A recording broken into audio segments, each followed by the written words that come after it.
Morning student, आज हम लोग पढ़ने वाले हैं बैंक रिकॉन्सिलिएशन स्टेटमेंट का हमारा पहला क्वेश्चन।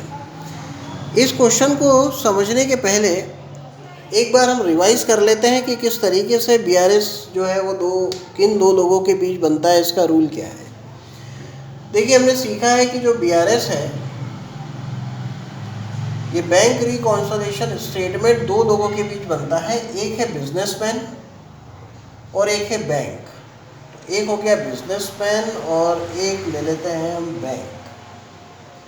बिजनेसमैन अभी सभी ट्रांजैक्शन कैश बुक में नोट करता है, जबकि बैंक अपने सभी ट्रांजैक्शंस को पासबुक में रिकॉर्ड करता है।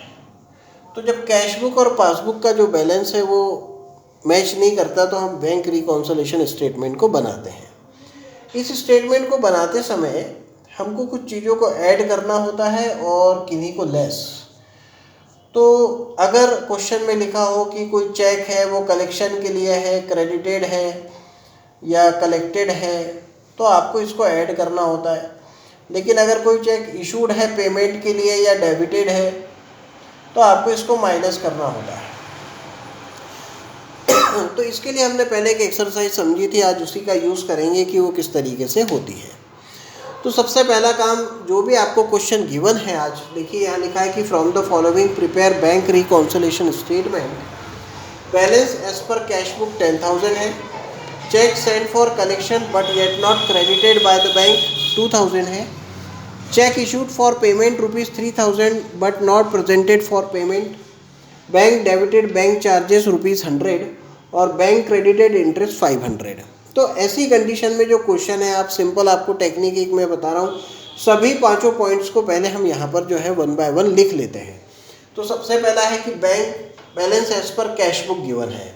तो हम फर्स्ट पॉइंट को यहाँ पर मैं लिख रहा हूँ, यहाँ सिंपल लिख रहा हूँ जो गिवन है। आपको भी ऐसे ही लिखना है कि balance as per cash book, और बैलेंस एज पर जो कैश बुक है वो हमारे पास गिवन है 10,000।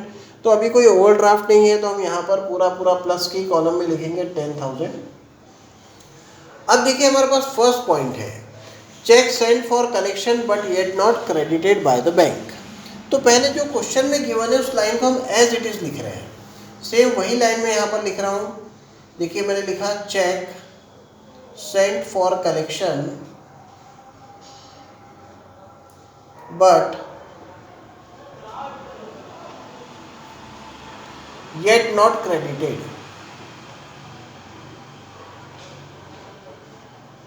तो आपको यहाँ कुछ भी लाइन अपने मन से नहीं लिखनी है, पूरा लाइन आप लिख दीजिए। अब सवाल ये होता है कि cheque send for collection but yet not credited by bank, ये 2,000 का है। तो अब स्टेटमेंट में ये ऐड में जाएगा या लेस में? तो इसके लिए हमने एक एक्सरसाइज की थी, आपको याद आएगा। देखिए मैं यहाँ पर दो बुक हमेशा बनाऊंगा रफ में, एक कैश बुक और एक बनाऊंगा पासबुक। और कैश बुक और पासबुक में मैं एक सेम डिजिट ले लेता हूँ, सपोज 5,000। आप इसमें 3,000 भी ले सकते हैं, 20,000 भी ले सकते हैं, नो प्रॉब्लम। अब यहाँ पर देखिए लिखा है कि चेक सेंड फॉर कलेक्शन, तो चेक जमा करने के लिए भेजा है। तो किसने जमा करने के लिए भेजा होगा चेक? तो बिजनेसमैन ने भेजा होगा। तो एंट्री कहाँ की होगी? कैश बुक में। तो कैश बुक में क्या की होगी एंट्री? प्लस किया होगा कि माइनस? तो काय के लिए भेजा है? कलेक्शन के लिए। तो जब कलेक्शन के लिए भेजा जाता है तो कभी भी ऐड का काम होता है, यानी बिजनेसमैन यह सोचेगा कि मेरे तो 2,000 रुपये चेक भेजने से मेरे खाते में जमा हो गए।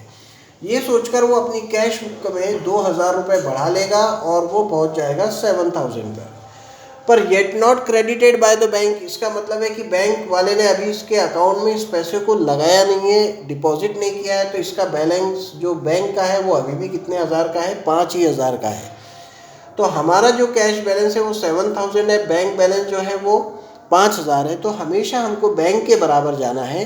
तो हमारे 7,000 को हमको कितना बनाना पड़ेगा? 5,000। तो जब हम 7,000 को 5,000 बनाएंगे तो इसके लिए हमको माइनस करना पड़ेगा 2,000 रुपीज़, तभी हमारे ये 7,000 कितने बन सकते हैं? 5,000। तो इसका मतलब ये है कि बैंक रिकॉन्सिलिएशन बनाने के लिए हमको माइनस करना पड़ेगा 2,000। तो मैं माइनस के कॉलम में लिख दूंगा 2,000।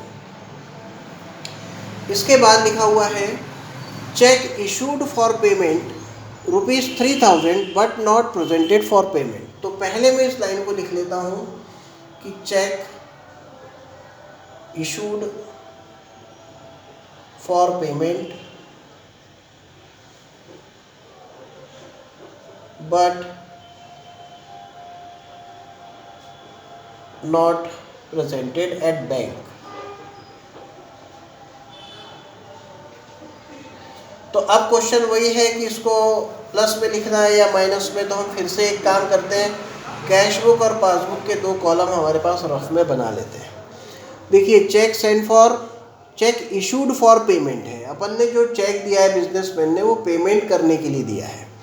तो जब पेमेंट के लिए दिया होगा तो इसका मतलब है उसने अपनी कैश बुक में से ये सोचा होगा कि जो 3,000 है उसका पेमेंट हो गया है, तो 3,000 कम हो गए होंगे और बचे होंगे 2,000 ही। पर आगे क्या लिखा है, but not presented for payment, यानी वो चेक बैंक ही नहीं पहुंचा, तो बैंक वाला अभी भी कितने हज़ार पर रहेगा, 5,000 पर रहेगा। तो अब हमको इस 2,000 को 5,000 में कन्वर्ट करना है। तो क्या करना होगा, तो हमको कैश बुक में ही प्लस करना होगा, क्योंकि हम पासबुक में कभी भी नहीं लिखते हैं, हमेशा हमारी कैश बुक में ही लिखते हैं। तो हम यहाँ ऐड करेंगे 3,000, यानी रिकॉन्सिलेशन करने के लिए हमको इस ट्रांजेक्शन को काहे में लिखना होगा, ऐड में। तो हम इसको ऐड में लिख देते हैं 3,000। और अब देखते हैं अगला ट्रांजेक्शन। तो यहाँ लिखा है बैंक डेबिटेड बैंक चार्जेस ₹100। तो पहले हम यहाँ लिख लें बैंक डेबिटेड बैंक चार्जेस। तो बैंक ने डेबिट किया, डेबिट करने का मतलब क्या है, माइनस किया। तो बैंक वाले ने कितने रुपए माइनस कर दिए हैं, 100। तो अब हम यहाँ पर अमाउंट को अगर देखें समझने के लिए, तो हम फिर से ले लेते हैं अमाउंट, वही 5,000। तो यहाँ लिखा है बैंक डेबिटेड यानी माइनस करना। तो बैंक ने बैंक चार्जेस के 100 रुपये हमारे खाते में से कम कर दिए। बैंक वाला पहुँच गया 4,900 पर। कैश बुक में हमें पता नहीं है, तो अभी भी हम हैं 5,000 पर। तो हमको हमेशा इक्वल जाना है पासबुक के। तो पहले है हमारे पास 5,000, यहाँ है 4,900। तो कितने रुपए कम करने पड़ेंगे, 100 रुपये। यानी रिकॉन्सिलेशन करने के लिए हमको 100 रुपीज़ माइनस में लिखना होगा। अब नेक्स्ट ट्रांजेक्शन पे जाते हैं, यहाँ लिखा है बैंक क्रेडिटेड इंटरेस्ट 500। तो हम पहले यहाँ इसको लिख लेते हैं बैंक क्रेडिटेड इंटरेस्ट। क्रेडिटेड का मतलब हुआ जोड़ना, ऐड करना। तो बैंक वाले ने हमारे खाते में 500 रुपये का इंटरेस्ट ऐड किया है। ऐड करने का मतलब है कि कैश बुक पासबुक दोनों साइड 5,000 ले लीजिए। बैंक वाले ने क्यों किया है, क्योंकि बैंक क्रेडिटेड लिखा है, ट्रांजेक्शन किसने किया है, बैंक वाले ने। तो उसने हमारे अकाउंट में पासबुक में 500 ऐड कर दिए, तो वो पहुंच गया 5,500 पर। हम अभी भी 5,000 पर ही हैं। तो 500 इक्वल जाने के लिए हमको इसी में ऐड करना पड़ जाएगा 500। तो हम यहाँ पर इसको ऐड में लिख देंगे। और अब हमारा पूरा बैंक रिकॉन्सिलेशन की जितनी डिजिट है वो प्लस और माइनस में जा चुकी है। अब हम इसको क्लोज करते हैं। तो जैसा लेजर क्लोज करते हैं वैसे ही क्लोज करेंगे। इसका जो टोटल है वो प्लस का ज़्यादा है 13,500। उसमें से हम ये जो माइनस वाला टोटल है 2,100, इसको माइनस करते हैं तो 11,400 बच जाएगा। तो यहाँ का टोटल भी आ जाएगा 13,500। देखिए मैंने क्या किया है, ये 13,500 जो प्लस का टोटल था उसमें से 2,000 और 100 इन दोनों को माइनस किया तो बच गया 11,400। इसके आगे मैं लिखूँगा कि ये आया मेरे पास बैलेंस। ठीक अपोजिट लिखना है, इन्वर्स बात लिखनी है, एज पर। अगर आप क्वेश्चन को कैश बुक से कर रहे हैं तो यहाँ पर आपको लिखना होगा एज पर पासबुक, यानी हमको जो बैलेंस मिला है वो किसके अकॉर्डिंग मिल गया है, पासबुक के अकॉर्डिंग मिल गया है। तो कभी भी आप ध्यान रखें, यहाँ अगर पासबुक होता है तो आपको नीचे कैश बुक लिखना है, और ऊपर अगर कैश बुक होता है तो आंसर किससे आएगा, पासबुक से। तो आप इस क्वेश्चन का बहुत अच्छे से प्रिपरेशन कर लीजिए। नेक्स्ट सेशन में हम इसके आगे की जो टेक्निक है पासबुक से कैसे होता है ये समझेंगे।